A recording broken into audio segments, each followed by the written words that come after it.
दहीहंडी पथकांनी त्यांची पारंपरिकता जपली आहे आणि त्याबद्दलच सांगतो आमचा रिपोर्टर उदय जाधव।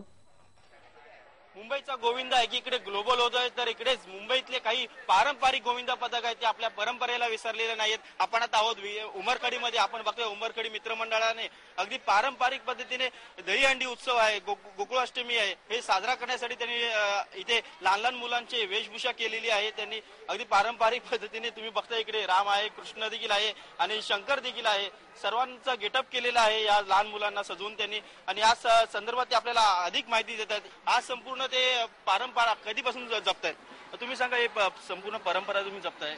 एकीकडे मुंबईचा गोविंदा हा ग्लोबल होतोय, पण एकीकडे तुम्ही परंपरा देखील जपताय, काय सांगाल याबद्दल? अशी माहिती आहे की आमचा हा गोविंदा आहे आज गेली 62 वर्ष, आज हा 63वा आमचं वर्ष आहे। 1949 साली आमचा गोविंदा रजिस्टर झाला, त्यानंतर त्याच्या अगोदर आमचा गोविंदा निघत होता, पण रजिस्टर 1949 साली झाला। त्यानंतर आम्ही पारंपरिक आतापर्यंत फक्त पौराणिक देखावेच करतो। एकीकडे कृष्णाने सांगितले फक्त 2 स्तर 3 स्तर लावा, पण आज राजकीय नेते असे आहेत की 8-8 9-9 स्तर लावतात। पण आम्ही आमची परंपरा उमरखडी सार्वजनिक गोकुळ मंडळाने जपलेली आणि ती आम्ही शेवटपर्यंत जपत राहणार, कारण का आमचे जे जुने आहेत, जनार्दन राजवाडकर आहे, भोलाबाई आहेत, सदानंद आचरेकर आहे, बाबूबाई जामतेकर आहेत, सगळ्यांनी अशी इतकी अंग मेहनत घेतलेली आहे की त्यांचं आज वय, भोलाबाईंचं वय 75 आहे, राजवाडकरांचं वय 81, त्यांची आज परंपरा त्यांनी आमच्या हातात दिल्या तरुणांच्या। आणि आम्ही ही परंपरा आज या राजकीय नेत्यांना असं सांगू इच्छितो की तुम्ही जास्तीत जास्त उंच थर नका लावू। कृष्णाने काय 9-9 थर किंवा 10-10 थर सांगितले नव्हते, परंतु कृष्णाने फक्त दही खाण्यासाठी 3 थरच लावले होते। परंतु आम्ही एका बाजूने आम्ही बोलत आहे की आमच्याकडे फक्त पौराणिक आणि पौराणिकच आमच्या इथे देखावे होतात।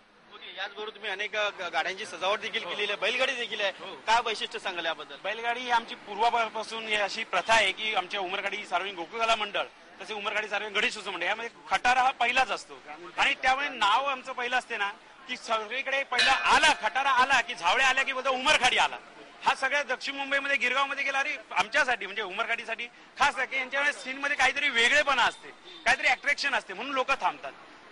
पण आता तुम्ही याबरोबर इथे झाडं देखील आहेत आणि गरुडावरती देखील त्यांनी विष्णू आणि लक्ष्मीचं रूप दिलेलं, काय सांगाल त्या गाड्यांवरती सजावट? पर्यावरणाचा पण आम्ही यामागे असं आहे की तुम्ही पर्यावरणाचा पण समतोल राखा, पाण्याची सुद्धा बचत करा, झाडे लावा, वृक्षारोपण करा, ह्या मागे हा थोडाफार उद्देश आम्ही लागतो। परंतु आमच्याकडे पारंपरिकच एकच की आमची प्रथा जपायची आम्हाला।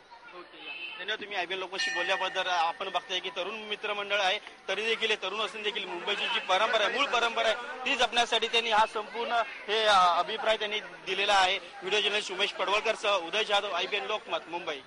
म्हणजे मुंबईत असेही काही दहीहंडी पथक आहेत की आपली जुनी परंपरा जपत अशा प्रकारे लोकांना पर्यावरणात